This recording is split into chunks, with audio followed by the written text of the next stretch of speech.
Beberapa pertanyaan nih Pak Putra nih. Saya Siap. tadi ngetiknya sambil sambil ngebaca, jadi mohon maaf tuh spelling checknya banyak, spelling spelling errornya banyak. Siap, siap. Nah teman-teman ada pertanyaan, gimana bisa optimis kalau pikiran-pikiran kita membuat kritis membuat pernyataan-pernyataan kritis yang mengganggu kita gitu ya kurang lebih ya.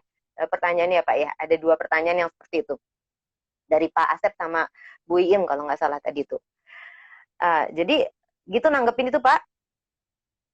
Ya, siap. Ya, Silakan Mbak Lucy. oke. Ah, Mbak, ya nanti Pak Putra silakan menambahkan ya.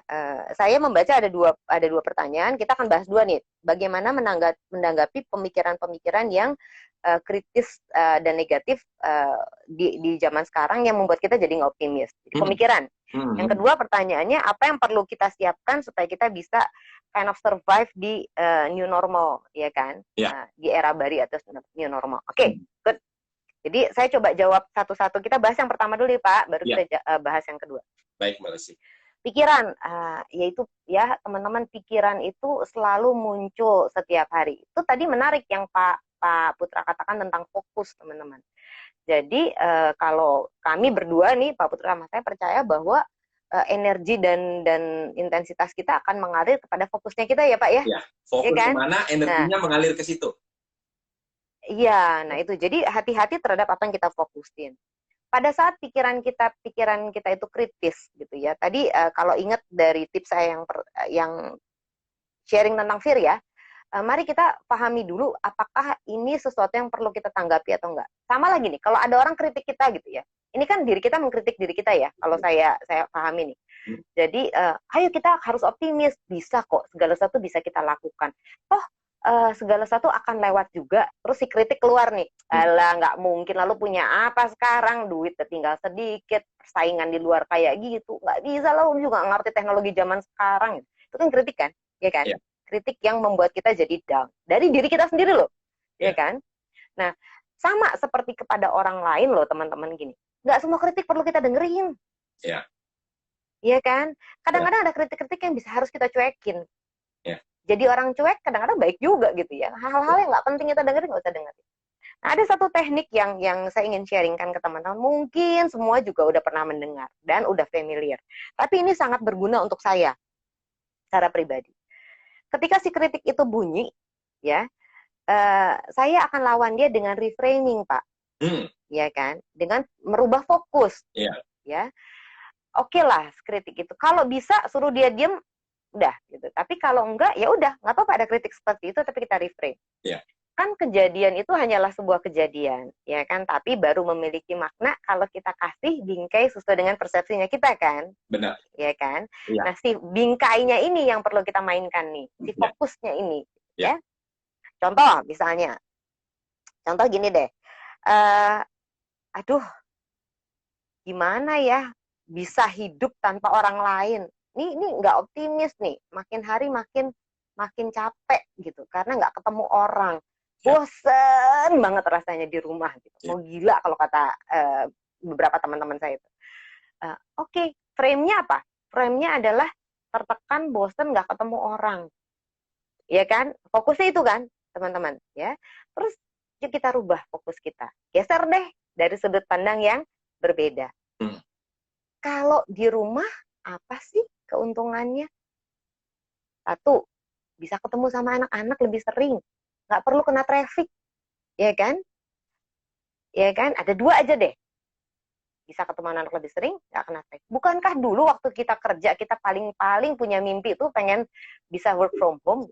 Enak banget ya. Saya banyak sering dengar tuh dari teman-teman saya, enak banget ya kayak kamu lu kerja dari rumah, nggak perlu kena macet, nggak ngantor. Itu dream kita masa lalu yang jadi persoalan kita sekarang. Ya Jadi, nggak teman-teman? jadi Ya? Mbak Lucy, jadi hati-hati, Hmm. dengan apa yang kita tarik, betul ya? Ya, ya, Jadi ya, ya, dulu betul, banyak betul, nih, betul, betul. kapan ya banyakkan tanggal merahnya nih? Ternyata benar Iya, menjadi. sekarang Ini tanggal sekarang merah tanggal semua. merah semua nih berapa bulan nih? Iya, Betul ya? Jadi iya, hati-hati dengan iya. apa yang kita tarik dan kita fokuskan. Iya, Mbak. Betul, Iya, betul. iya. Jadi fokus itu yang kita mainin teman-teman ya. Mhm. Kalau ada kritik dari diri kita, ya udahlah. Oke. Kemudian ketika itu kita dengerin, ya oke, kata kamu katanya kebosanan ini nggak tahu kapan berakhir dan akan membuat kamu gila. Fine, gitu kan. Oke, yuk kita lihat dari frame yang berbeda, sudut pandang yang berbeda. Apa sih keuntungannya ini fokus gitu? Apa sih keuntungannya ini situasi gitu ya? Satu, bisa ketemu anak lebih sering, nggak perlu kena traffic. Ya lumayan tuh, bisa ngurangin perasaannya tadi. Kalau dari pengalaman saya teman-teman, kemampuan kita untuk melakukan reframing ini bikin kita jadi orang yang happy loh. Happy betul. Karena kita jadi terus berdaya gitu. Kita selalu punya kekuatan untuk punya daya. Kita tidak kalah oleh situasi. Reframing itu bikin kita jadi punya kemampuan itu. Contoh tadi ya, mungkin gimana keuangan ya, sorry. Gimana caranya gini, saya khawatir nggak punya penghasilan. Gitu.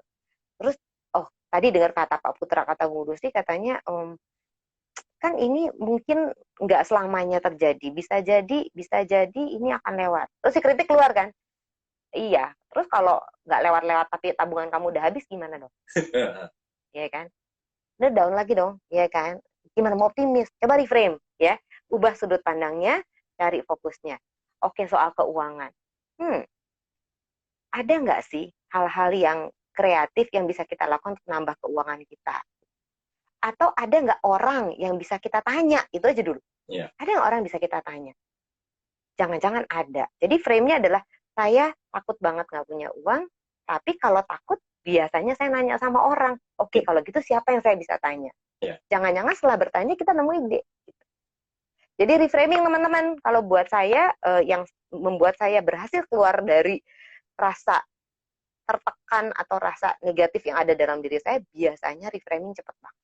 Gitu, Mbak Im sama Mas Asep. Pak Putra mau nggak tambahin? Ya, Mbak Lucy nambahin. Jadi masih berkaitan dengan fokus tadi, salah satu tipsnya itu Mbak Lucy ngomong tentang fokus, saya tambahkan cara kita bagaimana mengelola ataupun mengatur dan mengubah fokus kita. Jadi misalnya contoh, di situasi kondisi seperti ini untuk kita sebagai seorang trainer, sebagai seorang coach, pembicara seminar, dan lain sebagainya, itu mengalami, oh ternyata para klien ini tidak terlalu atau mengatakan bahwa training online kurang efektif. Nah, jadi itu kan membuat, waduh, kalau gitu gimana ya caranya ya training online kurang efektif. Nah, jadi salah satu cara teknik mengubah fokusnya adalah dengan mengubah pertanyaan yang akan kita tanyakan ke pikiran kita adalah, jadi misalnya contohnya, training online tetap efektif, atau training online bisa efektif, asalkan. Nah, jadi apapun itu kita ubah, kayak tadi Mbak Lucy taruh di konteks yang berbeda, nah ini sama, fokusnya juga kita arahkan ke sesuatu yang berbeda. Jadi contoh, training online tidak efektif, kata orang. Ya, kita ubah fokusnya. Training online tetap bisa berjalan efektif, asalkan. Nah, habis itu pikiran kita itu memaksa pikiran kita untuk mulai, apa ya, supaya efektif misalnya, kita buat durasinya yang sesuai, jangan terlalu panjang. Kita perbanyak diskusi atau interaksi. Nah, misalnya kayak begitu. Nah, jadi dengan demikian, kalau yang tadi fokusnya itu adalah, aduh, iya ya, benar juga ya, training online nggak efektif nih, terus apa ya? Nah, kayak gitu. Nah, tetapi dengan kita mengubah ke sisi sebelah sini, tiba-tiba, oh iya, ternyata tetap bisa juga efektif nih, asalkan. Apa nih yang kita lakukan? Nah, yes, itu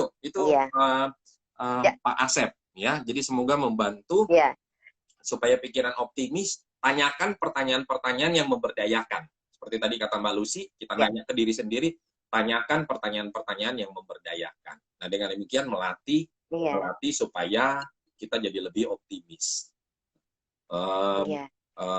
Kalau Mbak Lucy, kalau Pak Asep ini di bidang apa nih?